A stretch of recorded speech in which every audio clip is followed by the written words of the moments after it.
Welcome back, curious minds, to another deep dive. Glad to be here. Our mission, well, you know it. Cut through the noise, get to the key insights fast. Straight to the point. Exactly. Exact. So today, we're looking at something pretty significant out of China. A breakthrough involving a really critical metal, one that costs as much as gold. And it ties right into this global race for critical minerals we keep hearing about. It really does. So we want to unpack what this specific discovery means for resources globally and, crucially, what it might mean for you. Absolutely. This isn't just some lab curiosity. It feels like a significant moment, especially considering the element involved rubidium, not exactly a household name. No, definitely not. Okay, so let's get into the breakthrough itself. What exactly happened? Well, the core news, reported by the South China Morning Post, is that scientists in China have managed to extract ultra-pure rubidium chloride directly from brine. Brine, like salt water. Essentially, yes, salt lakes specifically. And the purity level they hit is really the headline figure, 99.9%. Wow, 99.9%. That sounds difficult, especially from brine. Why is that level of purity so important for rubidium, and why is getting it from brine such a challenge? Right, so this work came from the Qinghai Institute of Salt Lakes, the ISL. And extracting anything that pure from brine is tough. Brine is just this complex soup, full of similar elements, sodium, potassium, lithium, cesium.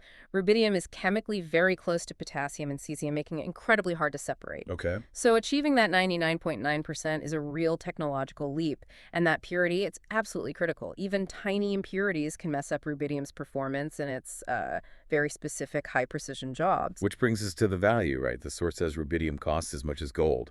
That's striking. Gold is valuable for obvious reasons, but rubidium, why is this metal so incredibly valuable and strategically important? Yeah, the gold comparison really grabs you, doesn't it? It does. It boils down to its critical mineral status. That high value isn't just market speculation. It reflects its role in some really specialized vital technologies. Like what, for example? Think atomic clocks. Ultra-precise timekeeping. That's not just for scientists. It underpins GPS navigation. Think about your phone, logistics, even military stuff. Right, GPS relies on incredibly accurate timing. Exactly. And global financial systems synchronization, too. Rubidium's unique atomic structure also makes it perfect for things like advanced optical fibers, night vision tech, specialized glass. So really high-end applications. Very high-end. Stuff that forms the backbone of modern comms, defense, space tech. So if you're a nation securing your own stable supply of something that vital, well, that's a huge step towards resource independence. Okay, so it's not just finding it, but being able to process it to this extreme purity for these really crucial uses. Precisely. The process is key.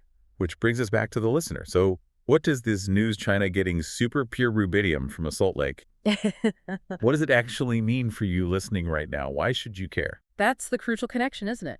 Well, breakthroughs like this, especially in getting critical minerals from new places like brine, they have ripple effects. They impact global supply chains, first off.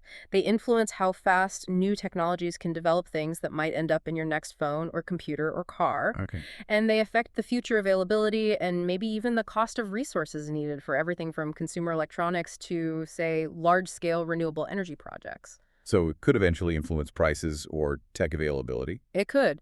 Discoveries like this can shift, the balance of power in the global economy. Who controls the key ingredients for future tech? It potentially affects the reliability of systems we depend on, like GPS. Imagine if a key component source became unstable. Right, you don't often think about the raw materials behind the tech you use daily. Exactly. It's kind of hidden, but fundamental. Okay, so summing this up then. China's achievement getting this ultra-pure gold-priced rubidium from brine, it's more than just science news. It marks a really significant step in this global race for critical minerals. Definitely a key moment. It highlights a vital resource and a new way to get it. And maybe a final thought to leave people with. Beyond just rubidium, this points to a bigger trend, doesn't it? Which is? The sheer ingenuity being applied now to get valuable stuff from really unconventional sources. Places we might have ignored before, like brine. It makes you wonder, what other hidden resources are out there? In the oceans, in industrial waste, who knows where? And what happens when we figure out how to unlock those? What does that mean for future innovation and, well, for global politics. A lot to think about. Definitely something to keep an eye on. Thanks for unpacking that. My pleasure. It's a fascinating development.